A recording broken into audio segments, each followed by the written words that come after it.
All right, final thoughts time, everybody, as we are getting ready to wrap up the first half hour. Buffalo Bills are now 7-3 with their 44-32 win over the Tampa Bay Buccaneers. Mr. Simon, the floor is yours. Kick return. Wow, what a game by the Bills kick returners. Ray Davis, 4 returns for an average of 39 yards. Nicole Hardman, I know he fumbled a punt. We'll forget that for now. 1 kick return for 61 yards. They shortened the field. It was the best average drive start for the offense all season long. Well done, special teams on the kick returns. All right, Joe, what do you got?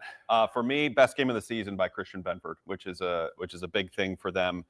He, like I mentioned, he was basically on Emeka Egbuka, their primary top receiver right now for much of the game. He wasn't on him in every single bout of coverage just because they play a bunch of zone, but he was on it all game long. Anytime he was in man coverage, I mean, he was strong and he tackled well. All of these things, like Christian Benford didn't allow the Buccaneers to make a peep when he was in coverage. And to me, that is a definitive step forward from what he had been previously in the season. That's a good sign for their secondary. All right, I have a message for football fans, Bills fans, whatever it is. Do not fall for it. The Kansas City Chiefs are going to make the playoffs.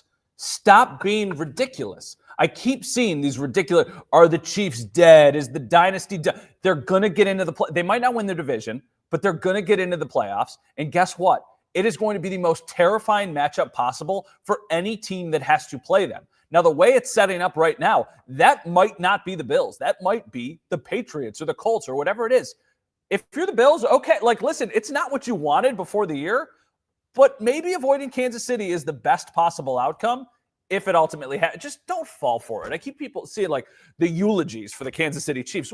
They do this every year. How many times do we watch them lose on Christmas Eve on stupid Netflix, and you're like, what the heck is going on? And then they end up getting good, and they go on a run, and they go to the AFC Championship, and then they go back to the Super Bowl. Stop doing this. 2 weeks ago, they were the best team in the NFL, and now all of a sudden they stink. Just, it's so stupid to me. To your point, they have the Colts this coming week. Yeah. And that's the perfect opportunity where everybody's go, oh, Chiefs are back. You know what? Like 10 seconds before Voldemort. 10 seconds before my final thought, I was going to talk about how Wicked was awesome at Shays this weekend. And then I was like, yeah, I'm going to do like a football thing because it is a football show. All right, we got questions, Dave. We can talk more about Wicked if you want to on the other side of the break. Howard, you defy gravity. Good? It was lovely. I defy gravity? Have you seen Wicked? No. Oh, it's great. You should see Wicked. I was thinking about going going. next weekend. Are you? It's great. Wait, so you've never Sunday, seen the Bills are off. You've never seen the musical? I've seen Did you watch the movie? Wicked. There was a Wicked last run of Wicked at Shays. Yeah. I saw that. Okay. I saw the last movie. Yeah, the movie was out. Uh-huh.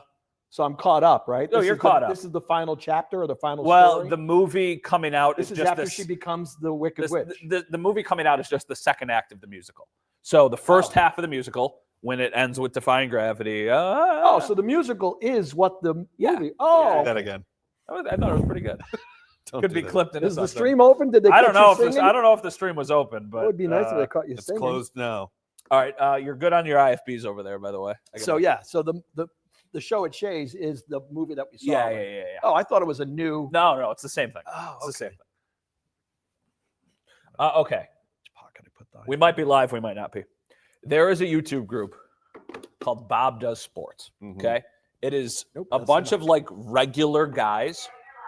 Okay, we are live. Well, you're going to hear me talk about the Eurostep stuff.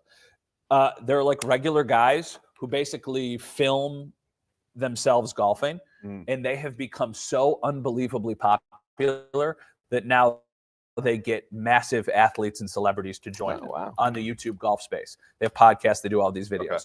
One of their members is a guy named Fat Perez, okay? And when he makes big putts, he does the Euro step. He played in a golf match against Josh, and the bet was that if Josh scored it, if he won, Fat Perez beat Josh Allen, Josh had to Euro step for a touchdown celebration. And that is why Josh did the Euro step. And it's also why it was not the most perfectly executed Euro step, because it was supposed to be emulating Fat Perez and not a true Euro step. Okay. Thank you. Hopefully that helped. I'm impressed that you know what a What is Euro 6'7"? step is. 6'7". It's a basketball guy over here.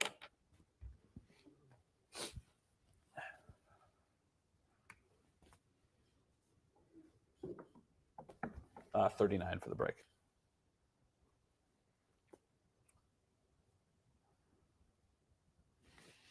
All right, second half hour of leading the charge, which means Let's get weird, everybody. We got a lot of stuff we got to talk about. You want to lead with Keon, or do you want to get to Keon? You're hosting the Your show. It's like half my show. It's a third of my show. Wow. Thank you. Very generous. Yeah. Okay. Let's start with Keon. That's the thing that so many people are talking about right now. Yeah.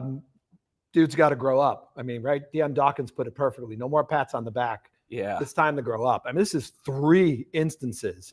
And known instances. no, that's right. That's right. Point. There could That's be a more. Very good point. Teams have been known to look the other way if you're really good at some things you might do that might go afoul of the head coach or the general manager. When you're not producing and haven't done anything to make a name for yourself in the NFL, you're really walking a fine line, buddy. You need to show up for work on time, and you need to actually look like it matters that you were disciplined. I saw a little snippet of the interview he gave to some reporters yesterday. He didn't really seem like he was that upset by all this stuff, and talked about how it wasn't necessarily a lesson to learn. You got a lot of work to do, kid. I mean, I know you're a high pick. They wouldn't release you on the spot, but man, I am out of patience. You better show up for work. It's one thing to not get open and struggle and transition to the pros. I get that. I'm not going to get on you for that.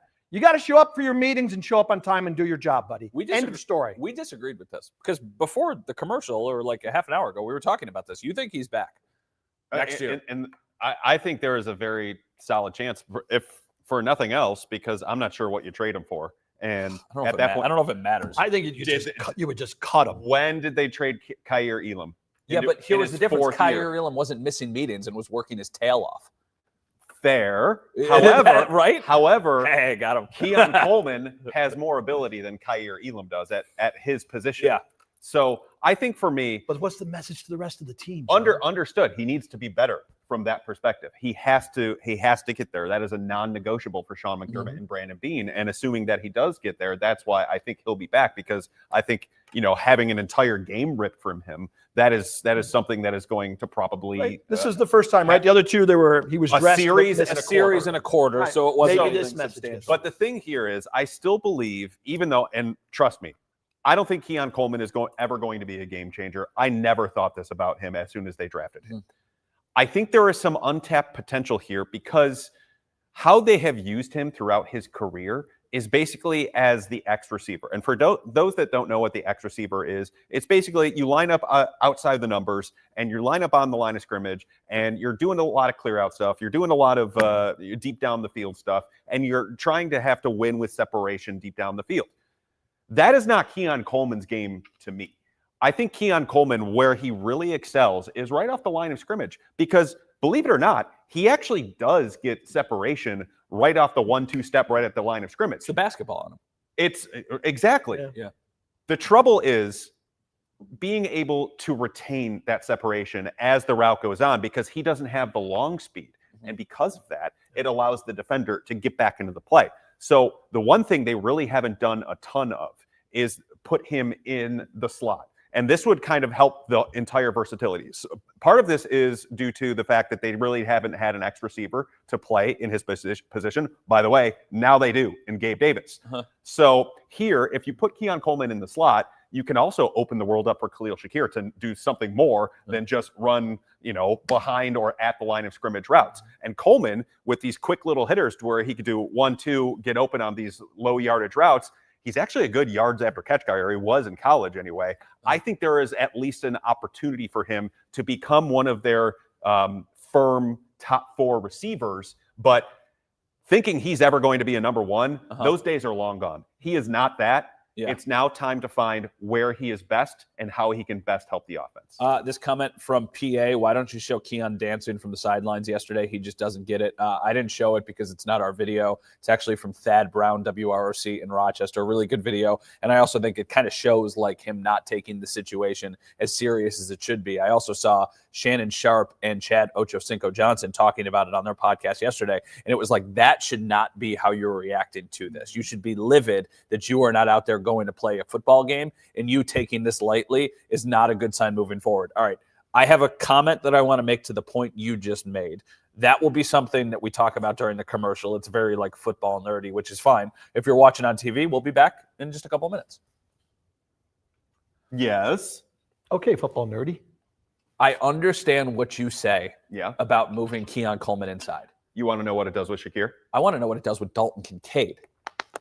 Why? Because he was already playing such a limited role with Yeah, snaps. And because it would basically mean you have 3 guys who are all trying to do like 2 of the same thing. However, Kincaid is pushing down farther than the field than Keon would be. So it's levels. So really the most of the time that they play Dalton Kincaid is in 11 personnel when there's 3 receivers on the field. So you're not really impacting him all that much. I think if anything, the big conversation would be, Shakir. Are you taking snaps away from Shakir? Yeah. But I think this opens it up for him because they don't really use him down the field all that much. They did in this game, and I thought it was brilliant to actually see him be able to go down and attack zones in that way. Yeah, and he was almost like a decoy. They ran him on a clear out a couple of times, and he was even open deep down the field. I'm like, if Josh didn't have a guy here, Shakir was wide open on that Another play. run after catch guy if you get him in space. Exactly. So I think optimally for Shakir, being able to use him to pick apart zone defenses a lot the same way Cole Beasley used to. And they moved Cole between slot and Z a few different times throughout games. I think that's the optimal here. I'm not saying Keon should be starting at slot and take over that role and shift Shakir outside. I'm saying you give that as an option to where you have Gabe Davis who plays X. You have Keon who can play X and slot. You have Shakir who can play slot and Z. And you have Joshua Palmer who can do all 3 of them. And that's your top 4. But then we're still talking about one other piece that they definitely need to go out and get, right? Oh, yeah. And whoever wide receiver train at WGR. But that's all aboard. That Crank it up. They need a Z receiver. They just need a number 1 receiver. They need a Z because that is when they were at their best when Stephon Diggs, and that is the position he played. They need someone who can separate from that spot and move around the formation. That is what they need, in my humble opinion. So they need Stephon Diggs. Great offseason. They had a guy like that once. Yeah. Could have used Emeka Ibuka. Would Waddle have done that? Yeah, he's a Z. So that's why they probably were so willing to give up whatever it would He can have also taken. play X too. He can kind of do both. Yeah, Just because he's very talented. The draft will be very intriguing. Right? It's going to be like Rough draft this year, apparently. a rough draft for wide receivers. Just in general. Oh, that's no fun. Yeah. Maybe that's why they were so willing. Everyone is gearing up for 2027. Is there like a huge quarterback run in that year? It's a huge everything run. Really? It's like Jeremiah Smith from Ohio State. Oh, yeah. Is is that in that Downs year. too from Ohio State, or is that this year? I think Caleb is this year. Okay. Josh's brother. Yeah, I know. Caleb Downs is like one of the best players in the country. Did you see Josh Downs changed his number when Sauce Gardner came to town to be the same as his brother? Oh, that's cool. Yeah, that's really cool. I'm a big Josh Downs guy. Yo, like what were the Colts thinking giving up 2 first-round picks for Sauce Gardner when their quarterback is Daniel Jones? Okay. Sorry.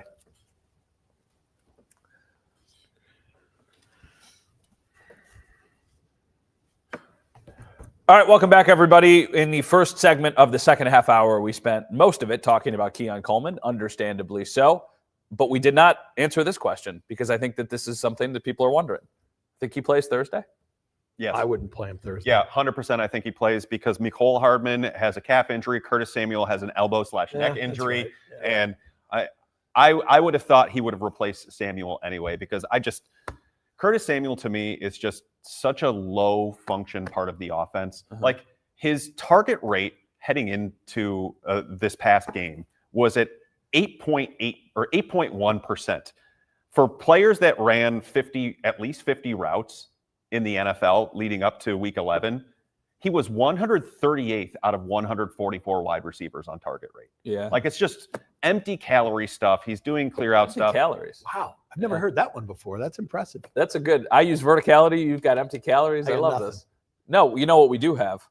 We actually have a soundbite from Keon Coleman. So that was another nice. You're so good at this. You should do this for a living. You know that? Me? No, Yeah, I would you should never do this. for a living. Here's It's a silly little job. here's a little bit of what Keon Coleman had to say in the interview that Howard was talking about yesterday when he spoke with reporters after the game. Was there something that happened that led to this? I mean, pretty sure everybody already know that, so I'm gonna leave that where it's at. But just gotta be better and focus on next week. Late, missing, same difference. You're not where you're supposed to be, but I was late. Mistakes happen, things happen, but again, gotta be better. How would you describe your conversations with Sean McDermott?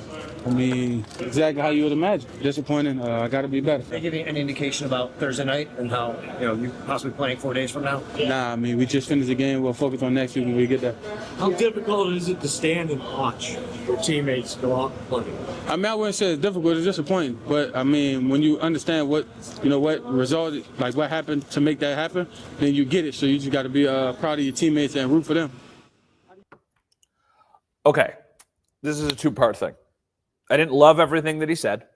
However, I very much respect the fact that he went out and he absolutely. He faced the music. He went out. He addressed reporters. I do think that is a sign of growth and maturity. And to your point, that has never been an issue with him. No, he always is accountable with that kind of stuff. Yep. He has never shied away from talking to reporters, especially the tough questions. This is Keon by Felicia. Like, I don't know. I don't know if he doesn't figure something out. I don't know if he is worth the headache. You know what really struck me about that interview specifically? He's incredibly young. Like, he's what's he, 22? 22, turns 23 in May. Yeah. Like, and it's like Tremaine Edmonds. It is a different scope when you are an NFL player. Uh-huh. But like, who among us hasn't had like some troubles with like, sleeping through an alarm and maturity and stuff like that. Like, we've all gone through stuff. We've all matured. I'm not excusing him by any stretch, but like, I don't know that maybe he fully understands the magnitude of it. And again, this is not excusing him by any stretch, but I'm trying to find some sort of like reason. Like, I'm always interested to like, okay, the why behind how they responded in a certain situation. Like, I didn't come away with that like fire and brimstone, like, oh, he's got to go. I'm like, okay, so I'm trying to understand how you get through him. And also, an interview setting is a weird thing too, to where you're kind of uncomfortable. And again, I'm not making excuses for him by any stretch for showing up late to a meeting 3 times and getting disciplined for it. But that said, like, what he does behind closed doors is more important than what he does in front of cameras. We will continue this during the break. We got to go quickly on TV. We'll be right back. You were about to say something. I wouldn't play him unless if they don't have enough healthy bodies. That's a different story. I wouldn't play him. He has to earn his spot back onto the play. I agree. I tend to, and agree I with can't. that, but I think, and I don't know that because Joe's right. Is he paying attention in meetings? How is he at practice? If he's doing the right things, which I wouldn't see obviously, then okay. But I think I would still sit him for another game because he's got to earn his. I think from Rob this comment. I think they should give Keon Coleman one more year to see if he grows more. Here's the thing. I don't disagree with the sentiment, but if there is still any value there, then you have to move because it's the Kyer Elam situation. Yeah. If you wait a year too long, you've completely plummeted the value. Agree, but I don't know if there is value to be had there as of like right now. Is Keon Coleman in a 6th worth like a 4th? No. Not even close. He is worth a late round pick swap right now. Wow. Really? What has he done to warrant it? Yeah, he's done nothing. But some team, there's got to be a team out there, Joe, that liked him. There's got to be a stupid team It out there. does not matter. The Bills are so barren at the wide receiver position, and they're like, "Hey, you want this wide receiver?" Like who? No one's that silly. Like Nico Harrison isn't employed anymore. There's no GM that's going to take that on. But look, I think they're going to go back to him. Yeah. Whether or not it's the same role as he came back from, I think that's a completely different story. He's a high snap percentage player. He's not coming back to that. No, but I'm saying he has been. I guarantee you, he's a 70% snap guy, right? He will not be Matt Collins. No, that's not his game. Tyrell Shavers is Matt Collins. Well, so is Gabe Davis, kind of. No. Incorrect, because Matt Collins played the slot. He played everywhere. Gabe can only do X. When was Matt lining up in the slot? Was it a lot? Watch the tape from last year. Yeah, I don't remember that. That's effectively the role that Tyrell Shavers has done for them as like a run blocker, slot, Z. I was going to talk about Tyrell Shavers on this next. Understand, but because of the presence of Gabe Davis, stop talking about Tyrell Shavers. Because of the presence of Gabe Davis, I don't think when Keon comes back, which is probably this week, he's going to be coming back to that same role. I think he'll come back down to earth. Yeah. And I think he'll be closer to that 40 to 45% rather than 65 to 70%. Well, I will give you, I can't go, the number can't be too high. The Sabres are up 1-0. Oh, God. And the guy who scored the goals, last name is Osland.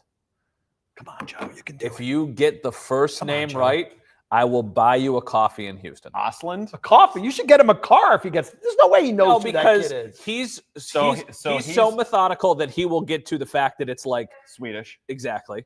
Victor. That was such a good guess. It's Noah, which I know is not like It's a not traditional. Swedish. It's not, but I was worried you were going to say like Rasmus because like it would have been a safe bet. So that's why I didn't go like car. Ugh.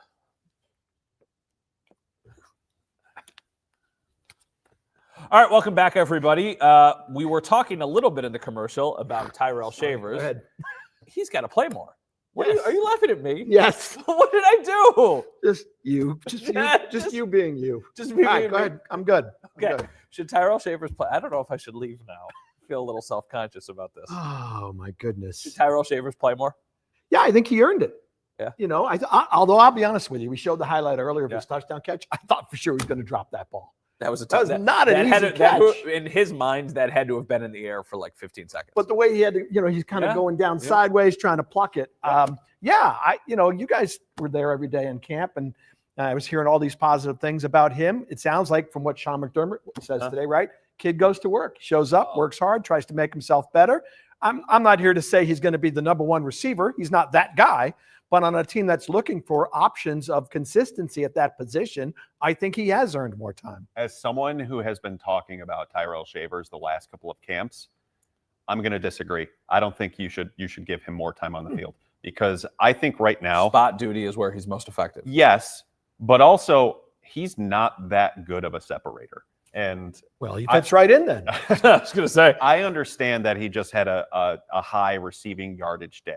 One of that was on the improvisational play, to his credit. Yeah. The other one, I think he had a 20-yarder or something like that. Yep. Completely cleared out by the play that Joe Brady set up for him, where he was on an island basically on that play. So I think for me, I would like to see what this offense looks like with Gabe Davis getting a higher amount of snaps because that trust is there between him and Josh, like we've talked about. Khalil Shakir continuing to get a bunch of time, Joshua Palmer, and then Keon Coleman. I want to see him in as a slot receiver because I think he could have some success there. And I understand all the stuff, all of the baggage that comes along with Keon Coleman, but he is still a talented player if you use him correctly. And I don't know that the Bills have used him correctly throughout the first year and a half of his career. Elijah Moore? I like Elijah Moore more than Curtis Samuel. I think he runs harder routes. I think he's better separator, but they view him as a slot-only guy, and so I think that's the reason why he was inactive. If you were not watching on the stream, this is the reason you should, because during the last commercial break, I asked Joe a Hockey Sabres question. I'm going to ask you a basketball question this next time. Comments literally from here. Mike, Joe needs to ask Matt an NBA question. There you go. Now. So this is the little treat to those of you who are watching online. If you're watching on TV, we'll be back with our final thoughts in a couple seconds. But if you're watching online, you're about to get my NBA knowledge is about to be tested. Any player other than LeBron James. No. All right. You can't go crazy. I'm not. I asked you a Sabres player. Who's the first guy off the Spurs bench? Victor Wembanyama will not be playing for the next few weeks due to a calf strain. I know you're very upset about this. Who is entering the starting lineup for him? Oh, my God, Joe! Robinson? Have I ever heard of this person? Yeah. Tim Duncan. 100% you have.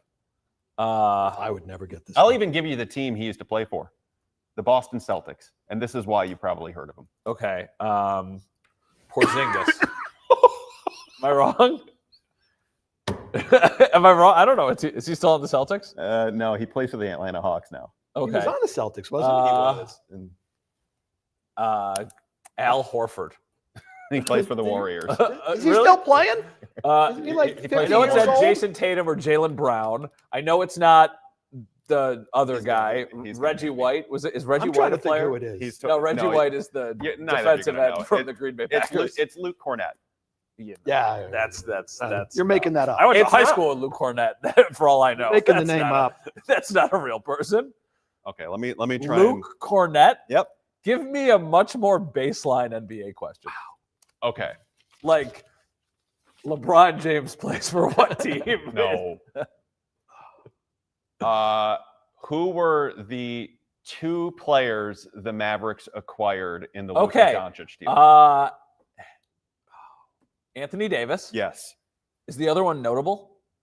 Not terribly, but he did start a few games for the Lakers last year. Went to Michigan State. Actually played college basketball with Keon Coleman for a year. Yeah, I don't know. Michigan Just State. tell me. Max Christie. Yeah, I wouldn't have got that okay. either. 58 is our out time. Okay. So is Larry Bird still playing? Is a comment. Yes.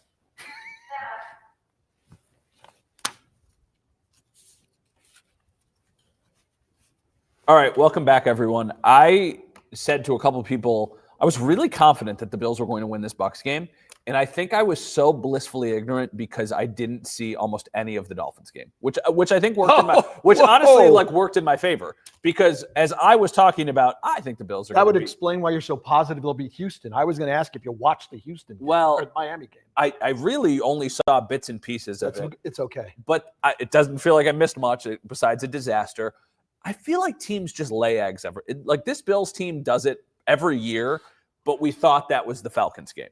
They haven't, to Howard's point, they haven't laid an egg like that one. Bad. Yeah, That was one of the worst. As I was spots. catching up, I was learning about what happened in the game. I was like, oh, I didn't know Josh fumbled. Oh, Yeah. they got to the red zone and Yeah, there was threw an interception. There was a lot. Oh, going there on was a in that James game. Cook fumble. But do you feel substantially better than you did a week ago? Or do you still have No. really? Yeah. I Why? mean, I think the Bucs are a good team. They are. a They good team. are. Even with the injury. I gonna think make the beating the playoffs. Bucs No, they are. is a good win. Substantially better? No. I'm still nervous about the defense. If the defense plays really well, I'm not going to judge it off of this game. But isn't it almost as simple as you were always going to go as far as Josh Allen was going to take you, and Yeah. you just showed that But you I was could throw up confident 44. that eventually, it was eventually going to work itself out. So you always had She's faith in so good You always had faith in the offense, that they would but you find a needed way. to see more, which is I think why people got really excited after the Chiefs game, understandably so, because the offense and the defense gave you reasons to Again, be optimistic. The other teams were not stopping the Bills' offense. The Bills were stopping their own offense. Yeah, that's a good point. You made the point about Brady and some shit. The Bills stopped their own offense. I was not worried it would come around. I don't know what the answers are on defense. And I'm talking about playoffs, guys. If we're talking Super Bowl win, this defense isn't good enough. Here's why you should feel better about the offense by itself. In that Chiefs game we're talking about, their air yards per target to wide receivers, 2.92. So it went up, what, 10? 11 10 yards? 11 yards. Yeah. I mean, to that's the, ridiculous. to the Buccaneers game. So I get what you're saying about the defense, but also recall in that Dolphins game, the defense played pretty darn well.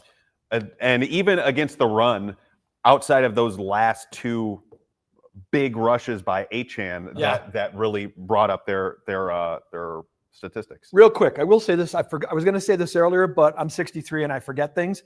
I will say this about the defense. It's frustrating, but when push comes to shove, they have had a tendency to make plays. Yeah, Bishop and yesterday was the prime example. I know they're getting gashed on the run defense, but that game is there for the taking either way, right? The offense goes on a run. It goes field goal, touchdown, touchdown, touchdown. In the Tampa 4 drives, they didn't score on 3. They had 1 touchdown, but there was the Bishop interception, the Daquan Jones forced fumble, and they forced a punt. So with the game in the balance, they did make stops. And quickly, the offense didn't do them, and the special teams didn't do them much favors by shortened field to begin the game, in which they got out of with only a field goal.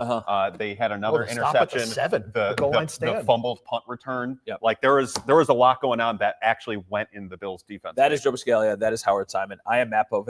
Pre-game edition of Leading the Charge Thursday. The game is on Channel 7. See you then. Bye, stream. Adios. All right. Thank you to everybody.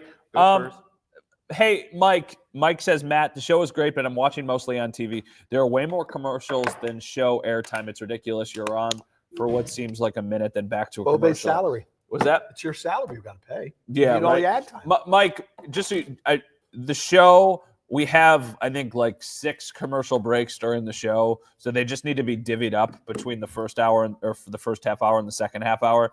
And usually we're a little long-winded, so it pushes into the second half hour. So if you're watching, no, it's not. But so yeah, we'll try and be better. But thank you everybody for watching. Have a good night, everybody. Bye. See you Thursday, hopefully. All right.